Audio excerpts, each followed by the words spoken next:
மதுரை சித்திரை திருவிழாவில் கள்ளழகர் வைகை ஆற்றில் இறங்கும் நிகழ்வில் சுவாமி மீது தண்ணீரை பீச்சி அடிக்க பயன்படும் ஆட்டுத்தோல் பை விற்பனை களை கட்டியுள்ளது.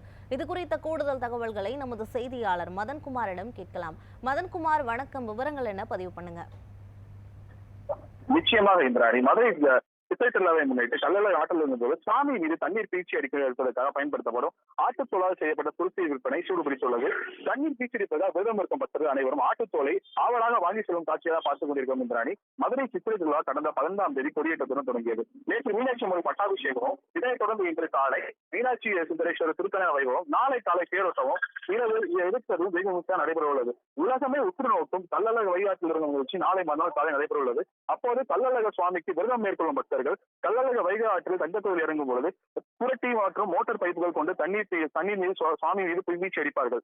மதுரை உயர்நீதிமன்ற கிளை கள்ளழகர் வைகாற்றில் இறங்கும் பொழுது சுவாமி மீது பெண்கள் மற்றும் குழந்தைகள் தண்ணீர் பைப்புகள் கொண்டு பீச்சி அடிக்க தண்ணீர் வைக்கக்கூடாது என்று பயன்படுத்தக்கூடாது என்று அறிவுறுத்த நிலையில் பாரம்பரிய முறைப்படி ஆட்டுத்தோலினால் பயன்படுத்த வேண்டும் என்றும் கூறியதால் துரத்தி என்னும் ஆட்டுத்தோலால் செய்யப்பட்ட தண்ணீர் பைப் வியாபாரம் சூடுபிடித்துள்ளது. இந்த துரத்தியானது தற்போது மதுரை அவனியாபுரம் பகுதியில் ரூபாய் 500 முதல் 600 ரூபாய் வரை விற்பனை செய்யப்பட்டு வருகிறது.